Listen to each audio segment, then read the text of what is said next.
Olá pessoal, seja muito bem-vindo ao meu canal, Fabrício Rodrigues R. Sou Fabrício Rodrigues, especialista em segurança da informação, programador e entusiasta da inteligência artificial. Hoje eu vou falar sobre um assunto muito importante que é sobre a nova Lei Geral de Proteção de Dados Pessoais, que é a LGPD. Bom, na verdade ela nem é tão nova assim, porque a lei ela foi sancionada em 2018 e passou a valer efetivamente em 2020. Mais precisamente no dia 18 de setembro de 2020. Mas o que aconteceu de lá para cá e como estamos? O que está acontecendo com o nosso país e como que estão as questões de cibersegurança e como que o usuário está lidando com a cibersegurança e principalmente com a privacidade e a proteção dos seus próprios dados? É isso que nós vamos ver hoje nesse vídeo.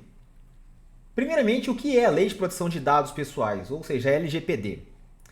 Ela foi criada para regular como as empresas e organizações coletam, armazenam e utilizam os dados pessoais dos cidadãos, ou seja, os meus dados e seus dados de todo mundo que navega pela internet. Essa lei ela visa garantir mais transparência e controle para os indivíduos sobre as informações que são coletadas e como elas são utilizadas por essas organizações. Temos aqui alguns pontos importantes sobre a LGPD. Vamos às principais mudanças que a lei nos trouxe.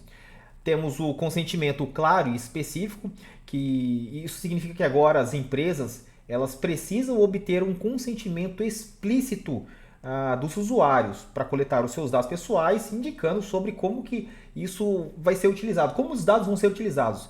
E um ponto muito interessante é que o consentimento tem que ser claro e específico, ou seja, as empresas não podem criar aqueles textos confusos ou aqueles textos enormes que não dizem nada e no final só confundem o usuário e não faz sentido nenhum no final das contas. Então tem que ser algo conciso, preciso e muito claro, tá? Tem que ser objetivo esse tipo de abordagem e apresentação que as empresas fazem para os usuários, apresentando sobre como os dados serão tratados, tá? O direito ao acesso à correção.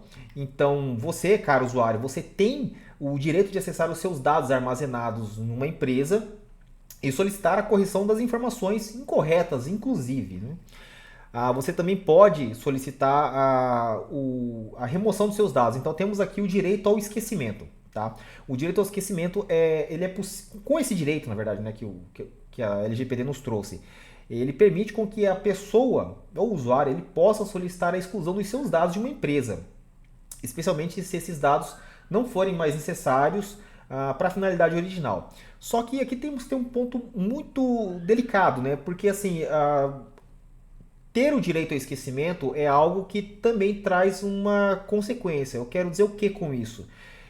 Você não pode simplesmente assinar um serviço digital, por exemplo, na internet, né? Um serviço qualquer, e aí, por estar com um serviço ativo, você solicitar o direito ao esquecimento. É contraditório isso. Então, assim, você não pode simplesmente ser ninguém ao mesmo tempo que assina um serviço. Então, uma coisa condiciona a outra. Se você quer ter os seus dados esquecidos ou removidos de uma plataforma ou de um serviço que você está utilizando, você vai ter que cancelar o serviço. Isso é claro, né? Então, esse é o tipo de dúvida até que me perguntam algumas vezes, tá, mas eu assinei um serviço, mas eu não quero que meus dados fiquem lá disponíveis. Não é bem assim, né? Não tem como você utilizar um serviço e ser anônimo ao mesmo tempo. Você tem direito à portabilidade de dados, então você pode pedir para que os seus dados sejam transferidos de uma empresa para outra, logicamente que através de mecanismos de segurança, algum padrão. Só que na verdade a própria LGPD, e não existe ainda uma regulamentação para isso sobre como que é o formato dessa portabilidade de dados. Então assim, cada empresa vai adotar a sua forma para realizar a exportação e as empresas vão ter os seus padrões para eventualmente ter a importação desses dados. Mas isso não significa que se você exporta os seus dados do serviço A, você vai conseguir importá-los no serviço B automaticamente, a não ser que as empresas já tenham algum tipo de acordo para fazer uma transferência de dados, mas via de regra não existe um padrão para isso, tá? Mas você tem o direito de exportar os seus dados, enfim, para você poder utilizá-los em outra plataforma, tá? Temos também aqui a segurança e a notificação de vazamentos.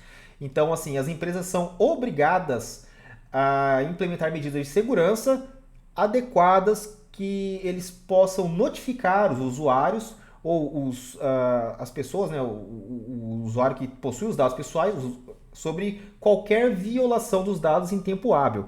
Isso é muito importante, porque se acontece um incidente de segurança com vazamento de dados pessoais numa empresa qualquer, de qualquer ramo, é importante com que essa empresa, no menor tempo possível, faça o tratamento, as tratativas e divulgue as pessoas para sua base de usuários que houve um incidente de segurança com vazamento e, lógico, já informando algumas medidas de segurança que o usuário pode adotar e deve adotar, como, por exemplo, troca de senhas, ativar a autenticação multifator e assim por diante, né? Algumas sugestões de segurança para que ele possa se proteger diante dessa situação, tá?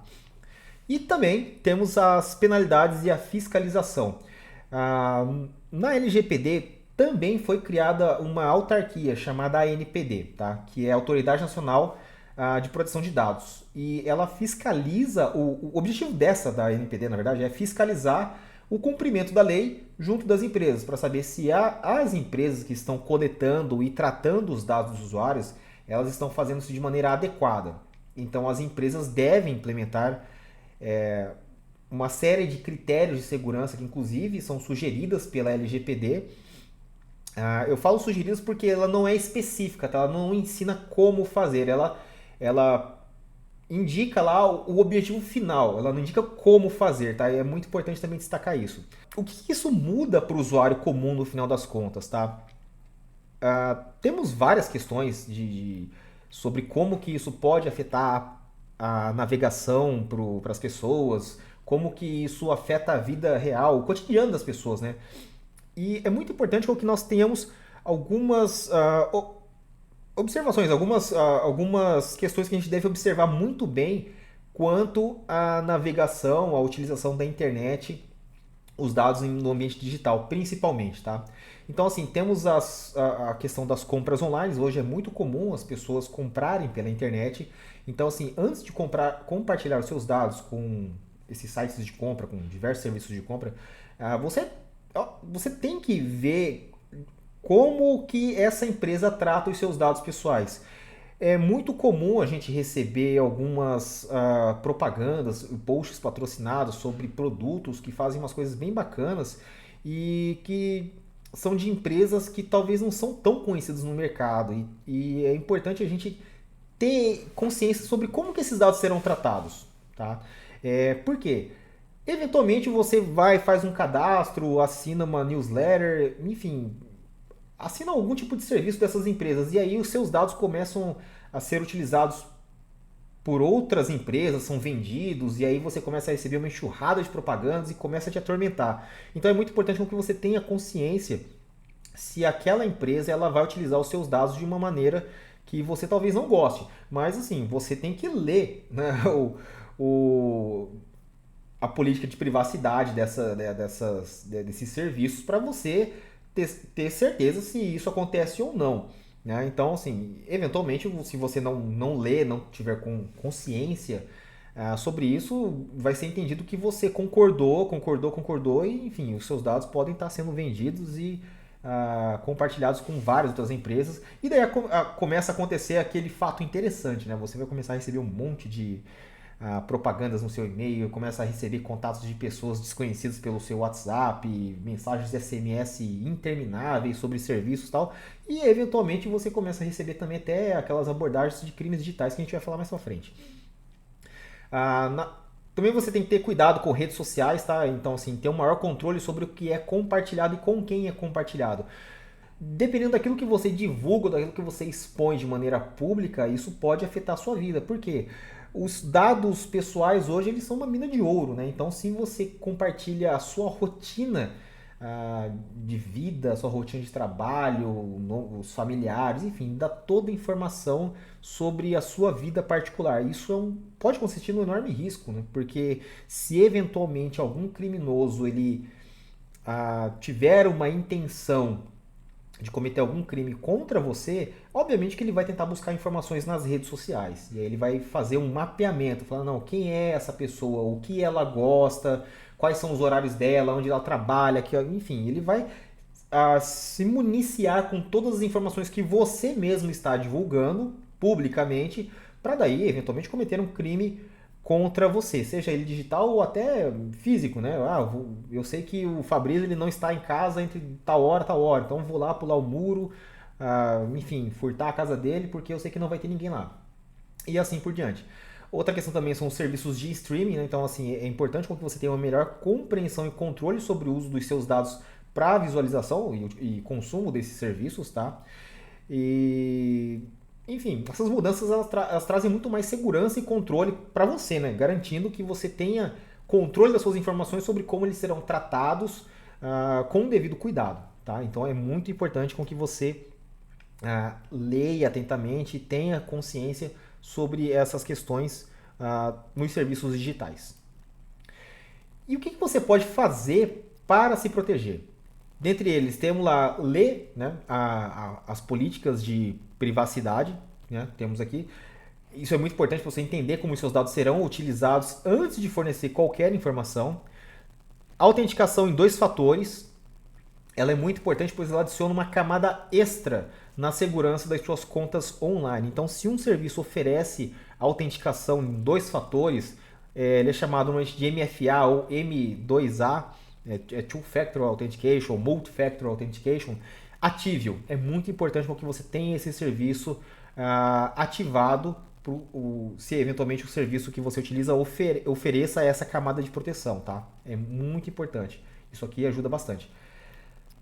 Mantenha os seus softwares atualizados, tá? Esse é um ponto muito importante porque quando você utiliza o sistema operacional, normalmente a empresa que fornece o software, ele mantém as atualizações e oferece as atualizações para que você faça elas. E é importante com que você faça todas as atualizações tão logo elas sejam divulgadas para que você possa utilizá-las. Então, assim, no seu sistema operacional, faça as atualizações, os softwares que você utiliza, faça as atualizações e assim por diante. Uma grande problemática nessa questão dos softwares atualizados é a questão dos softwares piratas. Então, se eventualmente você utiliza ou já utilizou um sistema operacional craqueado ou um software craqueado, eventualmente você não vai poder realizar atualizações, né? Porque a própria atualização vai remover esse crack porque não é um software licenciado. Isso é um crime, né? Começamos já que isso é um crime. Mas qual que é a grande problemática de você utilizar um software pirateado?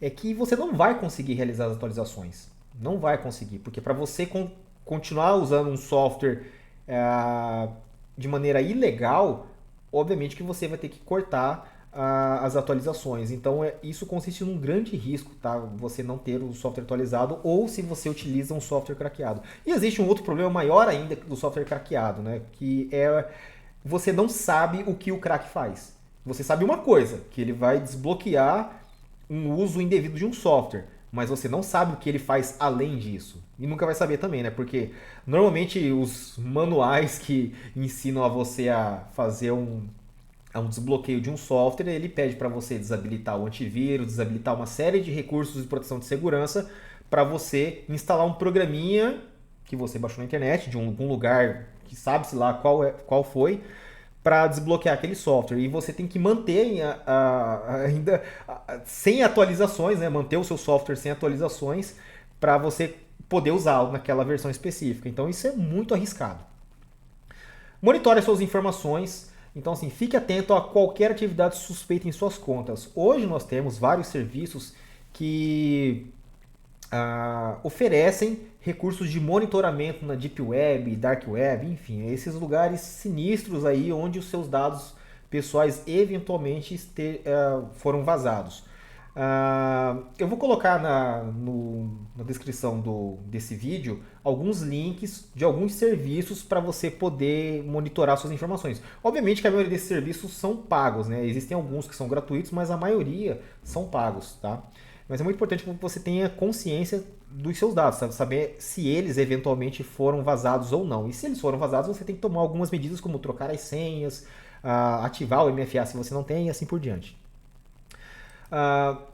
Agora eu gostaria de mostrar alguns gráficos para vocês entenderem aqui essas questões dos crimes digitais, como que isso está influenciando as nossas atividades no ambiente digital. Eu tenho aqui 2 relatórios, eles são um pouco antigos, mas só para você ter uma noção do como que as coisas já aconteciam e estão acontecendo com uma intensidade cada vez maior. Então eu tenho 2 relatórios aqui do DFNDR Lab, que é o relatório de segurança digital do Brasil. Esse é o de 2017, depois eu vou mostrar o de 2018, que são antes da LGPD. Então nós temos aqui a questão da publicidade enganosa, que, olha só, as pessoas, né, os principais tipos de ataques por links maliciosos. O que é o link malicioso? É aqueles links que são os links que você recebe por e-mail, por SMS, clique aqui para fazer isso. Clique aqui para, olha, você está com uma dívida no seu banco e temos aqui uma promoção imperdível para você ter um desconto de 90%. Clique nesse link aqui para saber mais. Ou, sei lá, telefone XPTO custando metade do preço. Clique no link aqui para você comprar ter essa promoção exclusiva. O criminoso, ele trabalha sempre em duas linhas principais. Uma delas é um grande benefício, trazer para você um grande benefício. Olha só, se eu clicar aqui eu vou conseguir um baita desconto, vou conseguir ganhar um prêmio, vou conseguir alguma coisa, vou conseguir fazer um investimento aqui que vai me render 300%. Então, assim, são sempre coisas muito boas, né, que te oferecem. Essa é uma das linhas, tá? Então, oferecer uma vantagem muito grande para você. Então, você tem que desconfiar, né? Uma vantagem muito grande é algo que, poxa, peraí, tá meio esquisito isso. Se no mercado comum o valor médio é esse, poxa, como que alguém consegue me vender um produto que custa 10 mil reais por 500 reais? Você tem que desconfiar, né? Isso é, no mínimo, um negócio estranho, suspeito. Ou, eu gosto de mercado financeiro, eu faço meus investimentos aqui, só que a rentabilidade gira em torno de... Eu vou só inventar os valores aqui, tá? 1,2% ao mês. Mas esse camarada aqui, ele tá me oferecendo um ganho onde eu invisto 500 reais, no próximo mês eu vou ter 10 mil reais. Poxa, peraí, né? Então tem alguma coisa tá errada nisso aí, né? Se o mercado tem uma média e alguém te oferece um negócio muito acima da média, uma vantagem muito grande, você tem que desconfiar no mínimo, né? E uma outra vertente que os criminosos trabalham bastante é aquela questão da catástrofe, né? Então, assim, uma coisa muito ruim vai acontecer na sua vida se você não fizer isso. Então, ele está te oferecendo uma solução para um problema que está diante de você. Mas, assim, é um problema que ele está falando que você tem, não quer dizer que você tenha. Por exemplo, você recebe um e-mail assim, olha, você foi aprovado uma compra no valor de 2.500 e tantos reais. Informe sim para confirmar a compra ou ligue no telefone tal aqui. Eu já recebi vários e-mails desse, recebo com frequência, SMS também, abordagens por WhatsApp e assim por diante. E acredito que você também já deva em algum momento ter recebido esse tipo de abordagem. Ele te informa que alguma coisa muito ruim, eu falei, nossa, ruim eu quero dizer o que nesse sentido, né? Poxa, eu estou aqui trabalhando e tal, e de repente, recebo um e-mail aqui que uma compra foi autorizada no valor de R$2.500. Eu falei, peraí, cara, eu não fiz nada, eu estou trabalhando aqui, como assim foi aprovada uma compra de R$2.500? Isso tenta incutir na pessoa um desespero, né? Falei, meu Deus, cara, tem que fazer alguma coisa, senão essa compra vai ser aprovada e eu não fiz essa compra. Será que clonaram meu cartão? O que aconteceu? Como será que essa compra aconteceu? Então, assim, essa vertente de que alguma coisa muito ruim vai acontecer, ele está te oferecendo uma solução. Porque no mesmo e-mail vai ter o quê nessa mesma abordagem? Clique aqui para saber mais. Clique aqui para você falar com os nossos atendentes e, enfim, não realizar essa compra. E o pior de tudo isso é que existem alguns desses e-mails que eles colocam lá um número 0800, 4000 alguma coisa, que realmente cai numa central do crime. É incrível, eu já recebi ligação desse pessoal já. Eles parecem atendente mesmo dessas empresas de telemarketing. Seguem um certo procedimento, um certo padrão. Não, senhor, estou aqui com seus dados. E assim, algumas vezes pode ser pessoas que até já têm os seus dados pessoais ou usa aquela abordagem de deixar você falar para daí, em cima das suas respostas, ele vai montando a história para fazer você acreditar que ele está falando a verdade. Então, assim, a gente tem que ter muito cuidado com essas abordagens. Então, temos aqui algumas questões de crimes digitais. Temos aqui a publicidade enganosa, né? Opa, passei para o próximo gráfico sem querer. Publicidade enganosa. Deixa eu ver aqui. Tem golpes do SMS, olha só, 10,2%. Notícias falsas. Phishing de e-mail, 2,6%. Phishing via aplicativo, que é por WhatsApp ou por qualquer outro aplicativo. Então esses constituem os maiores crimes, né, na maior quantidade. Os tipos de ataques que têm a maior frequência, né? Aqui, eu consegui. Beleza, eu tenho que passar o mouse em cima aqui. Tá, então phishing via aplicativo, 34,8%, assim por diante, olha lá. Via e-mail, 2,6%, temos aqui uns mais finos, né? Phishing de serviços, 1,4%. Sites com malware, né, que são sites maliciosos que você entra e ele pode contaminar, injetar algum tipo de malware no seu computador, né? 0,8, então é uma porcentagem bem baixa, mas é um tipo de crime. Notícias falsas, 5,5%. Phishing bancário, esse é muito comum, que é o 5,1%, né? Publicidade enganosa, esse aqui é esmagador. Publicidade enganosa é aquela que vem uma publicidade direcionada para você fazer alguma coisa, te induzindo a fazer algo. Porque pensa só no seguinte, quando você faz um post patrocinado por alguma empresa, quem já fez um post patrocinado sabe como funciona isso. Você pode calibrar algumas informações para você direcionar a sua venda. Então, por exemplo, eu trabalho com um produto X e eu quero que a minha propaganda alcance um público que tenha interesse nesse produto X. Então, através dessas ferramentas de marketing digital, você consegue criar alguns filtros e direcionar a sua propaganda, né, o seu marketing para uma faixa etária, para uma região e assim por diante. E tentando focar nessas pessoas que têm um interesse, uma propensão a consumir aquele serviço seu, né, o seu serviço X, vamos dizer assim. Acontece que tem criminosos também que, usando dessas ferramentas, eles tentam direcionar para você propagandas dizendo que é uma coisa, mas na verdade são outra, né? É aí que está a propaganda enganosa, publicidade enganosa, na verdade. Agora vamos passar para o relatório 2018. Olha só a mudança que nós tivemos aqui. Phishing via apps de mensagens, 38,2%. Publicidade suspeita caiu um pouquinho, né, 29,2%. Mas aqui ele separou algumas outras situações, né? Então temos aqui phishing com criptomoedas. Então, do relatório 2017 para o 2018, como teve esse segmento de phishing com criptomoedas começou a crescer, então eles criaram uma faixa específica para criptomoedas.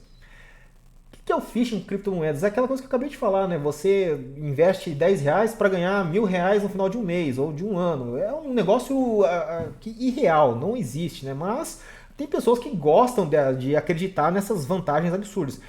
Sites com malware, olha só, tivemos um aumento aqui, antes era 0,8, agora 2,4. Outros aqui, várias categorias que sozinhas não conseguiram atingir um percentual relevante, né? Phishing com premiações falsas, esse aqui eu adoro isso aqui, né? Que é assim, você ganhou tal prêmio, você ganhou um voucher, você ganhou isso de desconto para conseguir comprar aquele telefone de R$10.000 por R$500, assim por diante. Phishing de serviços falsos, isso aqui também é outra coisa interessantíssima. Quem aqui já deve ter visto algumas informações, notícias sobre aplicativos falsos, né? Então, assim, existem aplicativos falsos. Então, você recebe lá uma informação, não, instale aqui um aplicativo tal, e na verdade, qual que é o problema do aplicativo? Quando você instala um aplicativo no seu telefone, no seu smartphone, você está dando permissão para aquele aplicativo fazer alguma coisa no seu celular. Então, se você simplesmente vai instalando qualquer coisa e vai concordando com tudo, esse aplicativo... Hoje, os sistemas operacionais de celulares, eles ainda te dão uma informação. Olha, esse aplicativo aqui está tentando acessar as suas fotos, enfim, os seus dados, assim por diante. E você pode concordar ou não com aquilo. Só que ainda assim tem pessoas que nem se preocupam em ler isso, instala qualquer aplicativo e concorda com tudo e, enfim, começa a usar o aplicativo. E aí, de repente, a pessoa, poxa vida, cara, fizeram um Pix aqui, transferiram o dinheiro da minha conta para outra conta, enfim, começa a virar aquela algazarra, né? Mas por quê? Às vezes a pessoa instalou um monte de aplicativo, serviço falso, aplicativos falsos no celular e, obviamente, que ela vai ser vítima em algum momento, né? Phishing por e-mail também, né? Foi feito um segmento separado aqui do phishing por e-mail. Phishing bancário, também tivemos um segmento interessante, com uma proporção interessante, 4,8%. É uma proporção grande, né? Só direcionada para phishing bancário. E o phishing via app de mensagem, isso aqui, nossa, fantástico. Notícias falsas, tivemos um aumento muito grande das notícias falsas. Isso eu tô falando, pessoal, de 2017 para 2018, tá? E o phishing via app de mensagens, que isso engloba agora SMS, o WhatsApp, o Telegram, enfim, qualquer outra ferramenta ou serviço de comunicação que eventualmente você utiliza. Aqui no Brasil nós utilizamos mais o WhatsApp, então é comum com que no WhatsApp você do nada receba aquelas abordagens e mensagens de pessoas desconhecidas oferecendo serviços ou, enfim, tentando se passar por algum familiar e assim por diante. A nova lei de proteção de dados pessoais, ela é um grande passo, né? Então, para finalizar, é muito importante com que a LGPD foi finalmente sancionada e já está valendo no Brasil, para que nós tenhamos uma expansão dos nossos direitos quanto à utilização dos nossos dados pessoais, tá? Então, assim, se você gostou desse vídeo, então deixo aqui não se esqueça de dar o like, se inscrever no canal, ativar as notificações para ficar por dentro para mais conteúdos como esse. Dúvidas, comentários, deixa aqui embaixo os seus comentários e também vou colocar os links para esses relatórios que eu apresentei nesse vídeo. Espero que você tenha gostado desse vídeo. Até a próxima e valeu!